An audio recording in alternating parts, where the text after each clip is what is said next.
Welcome to Shameless Leadership. I'm your host, Sarah Dean. This show is for women leaders who are committed to advancing both their own leadership and the leadership of those around them. In each episode, I offer practical strategies and inspiring stories to help you become a more confident, compassionate, and curious leader. The truth is, you were born to lead. So let's start now, together. Hello, shameless leaders. Today we're going to talk about everyone's maybe least favorite subject, which is difficult conversations and how to make difficult conversations less terrifying by asking yourself 5 specific questions before you go into a difficult conversation. I want to acknowledge that while most of us don't love difficult conversations, as great leaders, if you can get more comfortable with the discomfort that comes with tough conversations, this can be such a leadership advantage. I think that the reason most of us struggle with difficult conversations is because we care a lot. We care about the people that we're engaging with. We care about things going a certain way. We care about outcomes. And so with that care, the stakes feel higher. And so giving yourself permission to acknowledge that when you need to go engage with someone in an uncomfortable way, it's because you care. It's not because you're bad at something. It's not because you're not qualified or ready to have a difficult conversation. It's just because you're invested and emotionally invested in most cases. And so as we're talking through these questions today, and we're talking through how to approach conversations in different ways and how to really get yourself well prepared, be thinking about how you can put this energy of care into your preparation so that when you go into the conversation, even though there will be layers and elements and dynamics and variables that you can't control, that you can trust that you can be nimble enough, because when you show up from a place of genuine care and concern and compassion and empathy, that's going to come across and you will be your best version of yourself, even if you're a little bit messy, fumbly, imperfect. That will absolutely be okay. And oftentimes when we are a little bit messy, fumbly, imperfect in those conversations, we're able to exhibit a little bit of vulnerability. And that vulnerability actually can go a long way in supporting the conversation and allowing us to show up as a human rather than a robot in a conversation. It can show parts of our heart. And sometimes that is actually what really helps get other people on board and gets people to engage with us and gets the buy-in that we need to get ideal outcomes.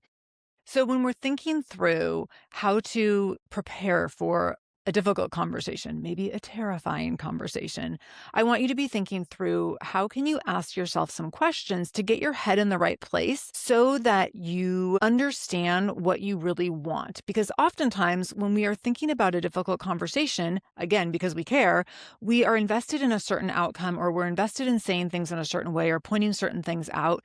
And sometimes those things become so front and center and prominent that we lose sight of other aspects of the situation, or sometimes the bigger picture, which really needs to be visible to us as we're thinking through strategically how to go into this conversation, how to navigate the conversation, and how to try to point the conversation in a certain direction to get mutually beneficial outcomes, to get everyone on the same page, and to get us to a place where we feel like we got an outcome that we wanted and that works for everyone. I also want you to release the pressure to be so prepared for a difficult conversation that you've memorized the script and either come off as a robot or come off as someone who is so invested in what you've memorized that you appeared to not be listening to what the other person is saying. And maybe you've had moments like this where you have really prepared for something and you're so stuck on remembering your talking points that you can't be responsive in an authentic way in live time because you're trying so hard not to forget certain things. So it can be a bit of a dance to make sure that you say the things you need to say, that you get the points across that need to be brought up and brought front and center, but that you can also be nimble enough to be in an actual conversation where you're listening as much as you're talking, maybe even more listening than talking, in order to make sure that you're in a situation where it's not just centering you and your needs and your ego around needing to get certain things out or needing a really specific outcome in a certain way. By the end of this episode, you're going to have 5 simple questions that you can ask yourself to help you prepare for the next time you need to enter a difficult conversation so that you can show up and feel clear and calm and courageous. And again, even if it's a little bit messy, an imperfect conversation sometimes is exactly the conversation that needs to take place. All right, so what can an imperfect, fantastic, difficult conversation look like? You want to start with thinking through, what is your intention? When we're in an emotionally reactive place, oftentimes our intention is, I want to make sure that they know this and that they get this point across, and I want to be seen in a certain way, or I want to be seen as right, or I want to make sure that like my point is the thing that everyone agrees on. Sometimes while that might feel good in the moment, while we're in the middle of thinking this through emotionally, that's not necessarily the long-term intention of the conversation. So being able to pause, take a few deep breaths, give yourself some time, some space, sometimes multiple days to think through how you want to engage and think through, what is it that I ultimately want out of this? Because if you know what you ultimately want, then you can reverse engineer how to get there. But if you don't know what your overall goal or intention of the conversation is, and you're just being reactive to something that happened or something that someone said or a certain moment or situation, oftentimes you are not mindful of what you really want or need until it's too late and you've maybe botched the whole thing. So let's instead think of not just trying to win certain points and win certain talking points, but really instead be able to create an opportunity for mutual understanding and alignment so that you can get what you want at the end. So when you think through what you want at the end, thinking through what is the outcome that I'm looking for here? And once we can identify that outcome, a few different things can start to happen. We can start to see, here's the things that need to be said that are relevant to that outcome. We can also start to see, here's some things I really want to say just to like drive my point home, or maybe some extraneous examples I want to pull in.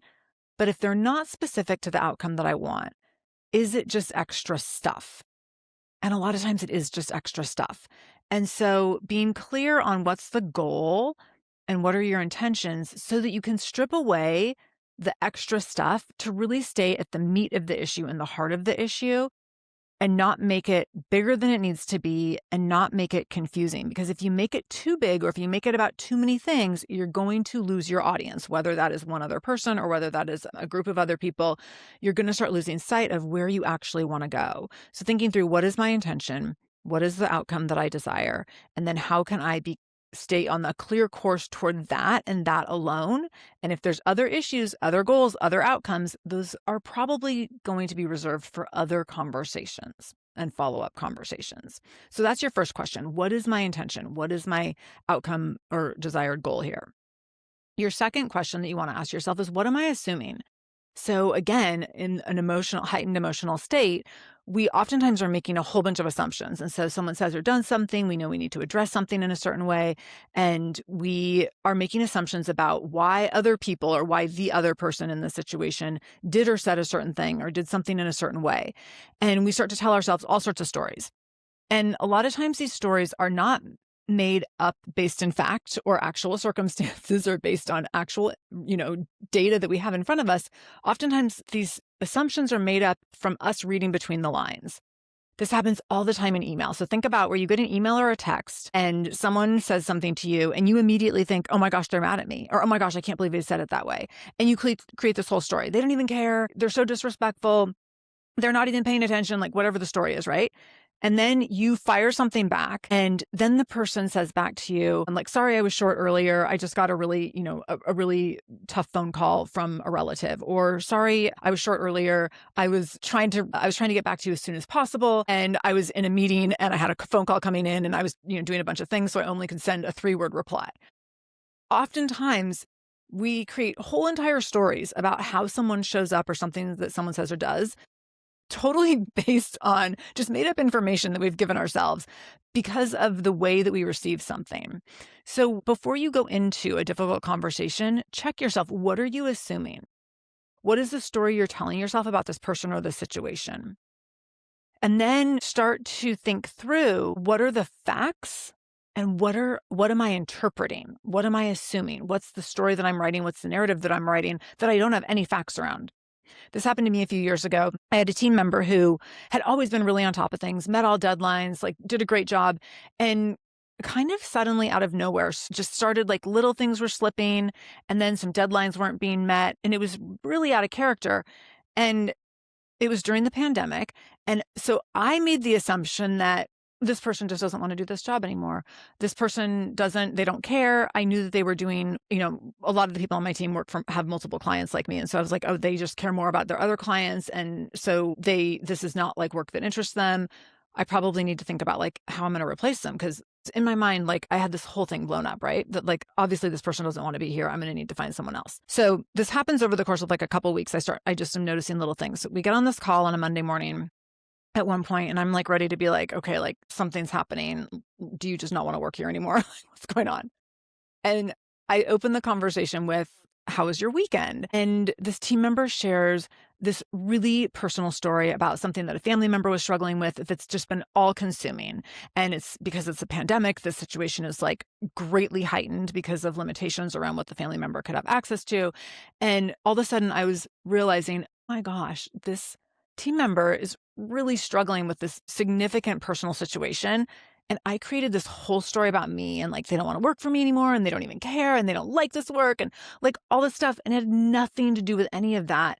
It had to do with the fact that they were dealing with a really intense personal situation that was demanding a lot of their time and energy, as it should have. Once I knew the situation, I was like, oh yeah, absolutely. Please focus on that first. Like take the time that you need. So I had told myself this whole story, made all these assumptions, and they were completely wrong.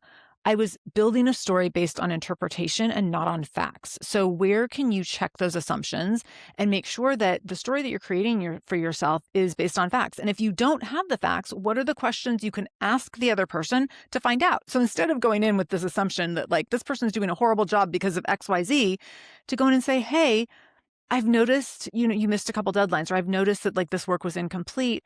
I just wanted to check in. Is everything okay? This isn't like you. Is there anything going on? Is there any support that you need? So not just going in and leaping into the story that you made up, but checking on those assumptions. So that second question is, before you go into the conversation, check on the assumptions that you're making, and then check on how can I check my assumptions in this conversation? Instead of thinking this person's just really disengaged and they don't care, think, oh, maybe they're really overwhelmed. Maybe they have something really big in their personal life. Maybe they're unclear on expectations or directions. Question number 3, what is my path to common ground? So again, when we are planning for a difficult conversation, oftentimes we are thinking about our emotions behind the situation. And we're thinking about sometimes those harder emotions, or maybe those reactive and defensive or protective emotions. And sometimes we forget about a path to common good because we get really focused on being right instead of getting it right. And getting it right is way more about how can we all win, and being right is about how can I win. And so Brené Brown talks a lot about this. And when we are coming from an emotional place, it's easy to slip into how can I win? I want to be the person that gets it right. I want everyone to acknowledge that they were wrong and I was right. Like, I get it. I've been there all the time. So where can we be thinking through, hold on, the goal here is not for me to be right. It's not only for me to win. That is not the kind of leader that I want to be. And that's not the kind of leadership that gets me where I want to go. So instead, how can I get it right? By recognizing path to common ground. So this looks like, as you're going into the conversation, thinking through how can I invite people to the other person or other people in the room to share their perspective, to share their stories, to share their understanding of what's happening. How am I inviting in other people's point of view or perspectives so that I can see what's actually happening, so that I can get more understanding? Because once I have more understanding and I have more intel, now I can see we actually do want the same thing here. We're operating, there's like this gap here, but in our communication that we can fix. This also allows us to see when we hear other people's perspectives and point of views, we can start to tease out and see shared values and shared goals, so that then we can say, it's really important to you to meet this deadline, and it's really important to me to meet this deadline, or it's really important to you and to me or to this team that we all meet this certain goal, or that we uphold the value of, that we uphold the value of resilience in this moment, or that we uphold the value of respect in this moment. So we can start to tease out, by finding a path to common ground, what are the shared goals and shared values here? And if we can tap into that, then we can start to set the stage for mutually beneficial outcomes. If we know that we want to uphold a similar goal or similar values here, then how can we do this in a way that everyone gets to win? That doesn't mean that everyone maybe gets everything that they want, but how can we work together collaboratively toward mutually beneficial outcomes. And so that path to common ground is going to be really important. It involves stepping out of yourself, stepping out of being right, and instead trying to get it right so that as many people can win as possible. The fourth question you're going to ask yourself is, how do I want to show up? So again, when we step out of that emotionally reactive place, recognizing who do I want to be in this situation? Do I want to come in and be like hot-headed and sassy or rude or aggressive? Or do I want to come in as someone who has been thoughtful and intentional and strategic about creating space for this conversation? What are the leadership values I want to uphold in this conversation? What do I want my energy to be like? Especially if people are going to match my energy. If I come in hot and defensive, is that energy that I want matched? Do I want to be then in a conversation with someone else who's hot and defensive? Probably not. Usually not everyone wins when everyone is hot and defensive, right? So what is the tone of the conversation? What is the body language? What's the energy that you want to bring to the conversation that reflects your leadership values? And then even thinking through smaller components. Where do I want us to meet? How do I want us to be? Are we sitting with a desk in between us? Are we sitting face to face in a certain way? If we're on Zoom, am I taking this call in my office where I'm fully attentive, or am I like in the middle of a mall, like really quickly trying to grab a call with like all this chaos behind me where I feel like the other person feels like I'm only half listening. So how do I want to show up in integrity? How do I want to show up so that everyone feels seen, heard, held, and valued? And how can I be really grounded in that moment? And so what is the ritual for getting grounded? What is the ritual for stepping into the energy that you want to hold for the conversation? Whether that is like, okay, I need to make sure that, the 15 minutes before this conversation on my calendar, I have blocked so that I can really mentally engage. Is it that I know I need to take a walk the morning before I have this? Is it that I need to maybe write out a few key talking points, not to use a script, but so that I remember the things that I want to remember well enough to still be engaged in active listening while the other person is talking? So how do I want to show up, and what do I need to do to prepare in order to show up that way? Knowing myself, that when I feel really passionately about something, that I can tend to get hot and defensive. For me, I'm going to need some time before that conversation. I'm not going to be able to have like 4 back-to-back calls about other topics and then just immediately drop into this difficult conversation. I'm going to need a grounding moment. So how am I scheduling that in? Thinking through how you want to show up so that if the person that you're in this conversation with were to be faced with the same situation, would they want to emulate your behavior? Would they want to emulate your leadership in this moment? Because this really is a leadership moment for you. Difficult conversations are always a leadership opportunity, right? For better or worse. And so we can think back to, where have I upheld my values as a leader in difficult conversations, and where have I maybe completely derailed those values, and where do I not want to do that again? And then the fifth question that you want to ask yourself is, what outcomes can I release control over in this conversation? So if we know specifically the outcome that we want to work toward, what other things do we need to release? We can't necessarily control someone else's emotional response, right? That's an outcome I can never be responsible for.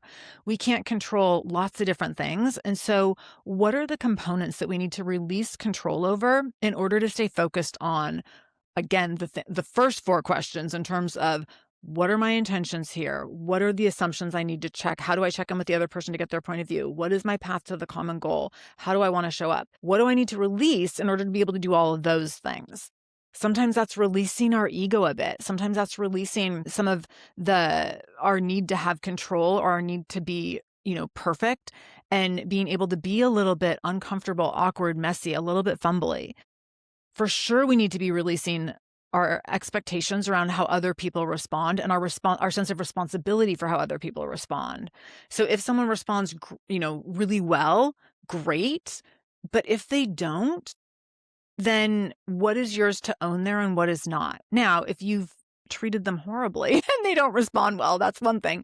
But if you've gone in and really stayed in your integrity, and they blow up at you, or they have a meltdown, or they shut down and walk away, what is yours to own and what's not? And so there might be points in there where you're like, oh, I can see where I could have said or done something a little different.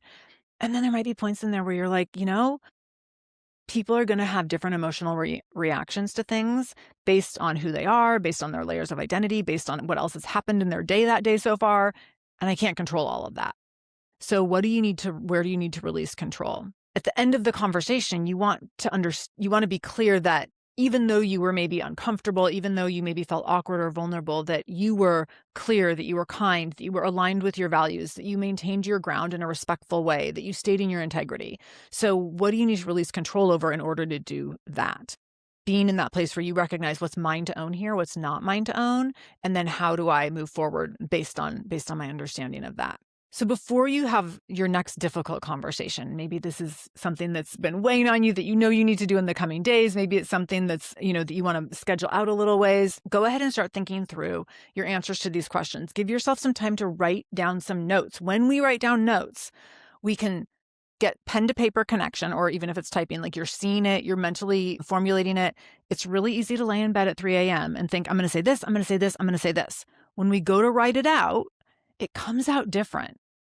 When we go to even practice saying it out loud, it comes out different. So there's a disconnect between thinking it in our head, I'm going to just say these things, versus actually saying them and getting it written down or typed out in some loose fashion. It can be bullet points. It doesn't need to be like a full script, but that actually is a very concrete step in building a successful conversation, especially a difficult conversation.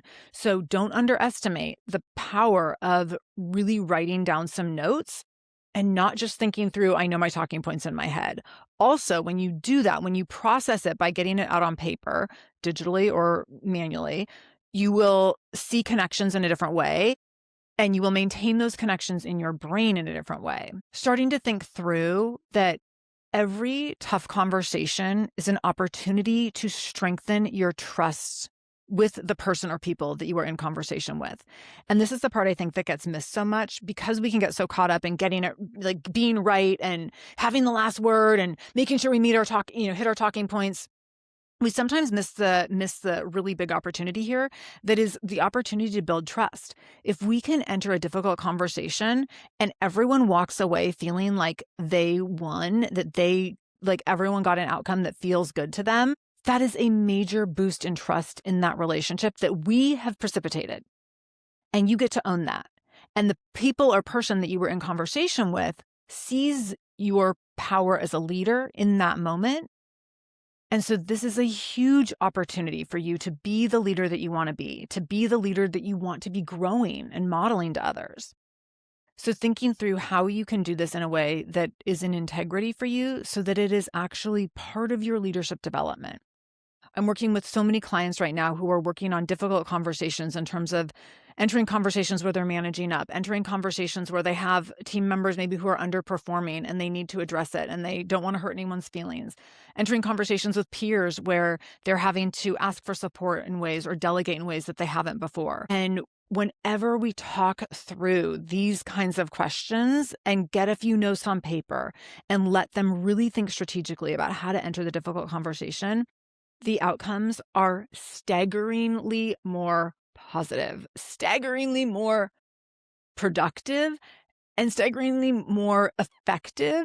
Because let me tell you, when we don't have this time to process and think these questions through, in so many cases, we don't have the conversation at all, in which case nothing good can come of the situation, right? We're just avoidant.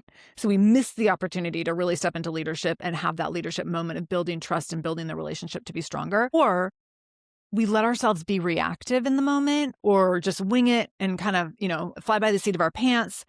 And we miss the opportunity to really create fantastic outcomes, but also really own the moment as a leader.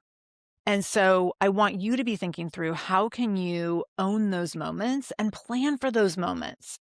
Sometimes even planning for some of the moments that seem like they're not that big of a deal, but recognizing like, here's an opportunity for me to step into my leadership in a specific way. It's worth putting a few minutes planning into it, even if it's not the highest stakes, because it's great practice for the next time something is really high stakes.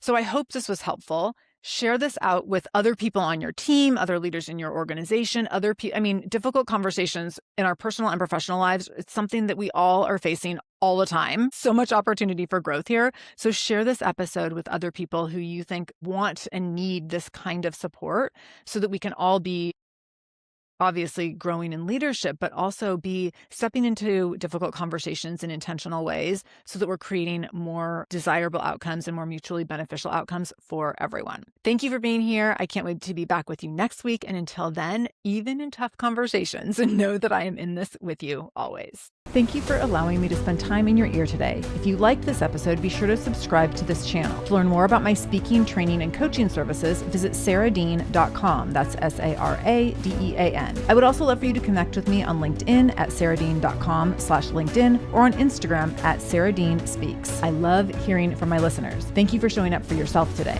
I see you, I hear you, and I'm holding space for you today and every single day.